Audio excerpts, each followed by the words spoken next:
ಶ್ರೀಗುರುಬ್ರಹ್ಮೇಂದ್ರಾಂ ದತ್ತಾತ್ರೇಯಾಯ ನಮಃ.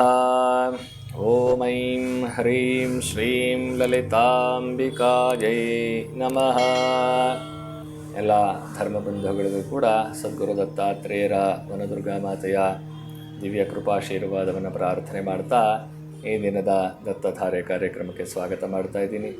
ಸದ್ಗುರು ದತ್ತಾತ್ರೇಯರ ದಿವ್ಯ ಸೇವಾ ಕೈಂಕರ್ಯ ಪ್ರತಿ ಭಾನುವಾರ, ಪ್ರತಿ ಪೌರ್ಣಮಿ ಮತ್ತು ಪ್ರತಿ ಅಮಾವಾಸ್ಯೆಯಲ್ಲಿ ಬಹಳ ವಿಶೇಷವಾಗಿರುತ್ತೆ ಅನ್ನೋದನ್ನು ಹೇಳ್ತಾ ಬಂದಿದ್ದೀನಿ. ಪಿತೃದೋಷಗಳನ್ನು ನಿವಾರಣೆ ಮಾಡಿಕೊಳ್ಳೋದಕ್ಕೆ ದತ್ತಾತ್ರೇಯರಿಗೆ ಭಿಕ್ಷೆಯನ್ನು ಸಮರ್ಪಣೆ ಮಾಡಿ ನಿಮ್ಮ ಜೀವನದಲ್ಲಿ ಬರುವಂತಹ ಕಷ್ಟ ಕಾರ್ಪಣ್ಯಗಳು ಬಂದಿರುವಂತಹ ಕಷ್ಟ ಕಾರ್ಪಣ್ಯಗಳನ್ನು ನಿವಾರಣೆ ಮಾಡಿಕೊಳ್ಳೋದಕ್ಕೆ ಸದ್ಗುರು ದತ್ತಾತ್ರೇಯರಿಗೆ ಭಿಕ್ಷೆಯನ್ನು ಸಮರ್ಪಣೆ ಮಾಡಿ ತೀರ್ಥ ಸ್ನಾನವನ್ನು ಮಾಡಿಸ್ಕೊಳ್ಳಿ. 12 ಭಾನುವಾರ, 12 ಪೌರ್ಣಮಿ, 12 ಅಮಾವಾಸ್ಯೆಗಳು ಬಹಳ ವಿಶೇಷವಾಗಿ ಫಲವನ್ನು ಕೊಡುವಂತಹ ಒಂದು ಸಂದರ್ಭವಾಗಿರುತ್ತೆ ಅನ್ನೋದನ್ನು ತಿಳಿಸ್ತಾ, ಬಹಳ ವಿಶೇಷವಾಗಿ ಇವತ್ತು ಹಿಂದೆ ಕುಂಭಮೇಳ ಯಾತ್ರೆಯನ್ನು ಬಹಳ ಅಚ್ಚುಕಟ್ಟಾಗಿ ನಮ್ಮ ಗುರುನಾಥರ ಕೃಪಾಶೀರ್ವಾದದಿಂದ ನಿರ್ವಹಿಸಲಾಯಿತು. ಸಾಕಷ್ಟು ಜನ ಬಂದು ನನ್ನ ಜೊತೆಯಲ್ಲಿ ಭಾಗವಹಿಸಿ ಅಯೋಧ್ಯೆ, ನೈಮಿಷಾರಣ್ಯ, ಚಿತ್ರಕೂಟ, ಪ್ರಯಾಗರಾಜ, ಕಾಶಿ ಮತ್ತು ಗಯಾ ಕ್ಷೇತ್ರಗಳನ್ನು ದರ್ಶನ ಮಾಡಿದ್ವಿ. ಅದ್ಭುತವಾದ ಒಂದು ದರ್ಶನ. ಕೇವಲ 20 ನಿಮಿಷ 25 ನಿಮಿಷದಲ್ಲಿ ಲಕ್ಷೋಪಲಕ್ಷ ಜನರಿದ್ದಾಗಲೂ ಕೂಡ ಗುರುನಾಥರು ನಮಗೆ ಅದ್ಭುತವಾದ ದರ್ಶನವನ್ನು ಮಾಡಿಸ್ಕೊಟ್ರು. ಕೋಟಿ ಜನಗಳಿದ್ದಂತಹ ಪ್ರಯಾಗರಾಜದಲ್ಲಿ ಯಾವುದೇ ಬಾಧೆ ಇಲ್ಲದೆ ನಮಗೆ ಮನಸೋ ಇಚ್ಛೆ ಸ್ನಾನ ಮಾಡಿ ಗಂಗಾದೇವಿಯ ಪೂಜೆಯನ್ನು ಮಾಡುವಂತಹ ಒಂದು ಸೌಭಾಗ್ಯ ಕೂಡ ನಮ್ಮದಾಯಿತು. ಅದೇ ಪ್ರಕಾರ ಜೂನ್ 2ನೇ ತಾರೀಕಿನಿಂದ 13ನೇ ತಾರೀಕಿನವರೆಗೂ ಕೂಡ ಚಾರ್ಧಾಮ್ ಯಾತ್ರೆಯನ್ನು ಮಾಡಬೇಕು ಅಂತ ಹೇಳಿ ಮಹಾರಾಜರ ಒಂದು ಕೃಪೆಯಿಂದ ಅವರ ಒಂದು ಆಜ್ಞಾನುಸಾರ ತೀರ್ಮಾನ ಮಾಡಲಾಗಿದೆ. ಈಗಾಗಲೇ 30 ಜನ ತಮ್ಮ ಹೆಸರುಗಳನ್ನು ನೋಂದಾಯಿಸ್ಕೊಂಡಿದ್ದಾರೆ. ನಾನು ಸ್ವಲ್ಪ ಲೇಟಾಗಿ ಹೇಳ್ತಾ ಇದ್ದೀನಿ, ಕಾರಣ ಎಲ್ಲ ಒಟ್ಟಿಗೆ ಹೇಳ್ತಾ ಹೋಗ್ತಾ ಇದ್ದರೆ ಕಷ್ಟ ಆಗುತ್ತೆ ಅಂತ ಹೇಳಿ ನಿಧಾನವಾಗಿ ಹೇಳ್ತಾ ಇದ್ದೀನಿ.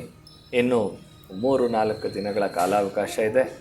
ಯಾರ್ಯಾರು ನಿಮ್ಮ ಹೆಸರನ್ನು ನೋಂದಾವಣೆ ಮಾಡಿಕೊಳ್ಬೇಕು ಅಂತಿದ್ದೀರಿ ಅವರು ನಿಮ್ಮ ಹೆಸರುಗಳನ್ನು ನೋಂದಾವಣೆ ಮಾಡಿಕೊಳ್ಬಹುದು. ಹರಿದ್ವಾರ, ಋಷಿಕೇಶ, ಬದರಿ, ಕೇದಾರ, ಗಂಗೋತ್ರಿ ಮತ್ತು ಯಮುನೋತ್ರಿಗಳ ದರ್ಶನ ಮಾಡ್ಕೊಂಡು ಬರುವಂತಹ ಒಂದು ಯೋಗ. ಎಲ್ಲ ವ್ಯವಸ್ಥೆಯು ನಮ್ಮದೇ ಇರುತ್ತೆ.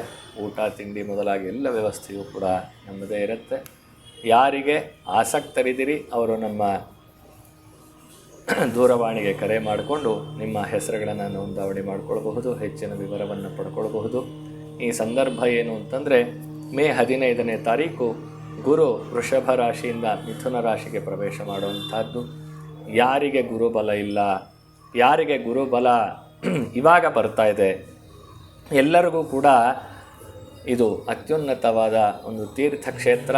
ಹರಿದ್ವಾರ, ಋಷಿಕೇಶಗಳನ್ನು ದರ್ಶನ ಮಾಡೋದು, ಹರಿದ್ವಾರದಲ್ಲಿ ಗಂಗಾ ಸ್ನಾನ ಮಾಡುವಂಥದ್ದು, ಹಾಗೆ ಕೇದಾರದಲ್ಲಿ ನಿಮಗೆ ಗೊತ್ತಿರುವಂತಹ ಜ್ಯೋತಿರ್ಲಿಂಗ, ಅಲ್ಲಿ ಒಂದು ರಾತ್ರಿ ನಾವು ಇದ್ದು ಸೇವೆ ಮಾಡುವಂತಹ ಒಂದು ಯೋಗ ನಮ್ಮದಾಗ್ತಾ ಇದೆ.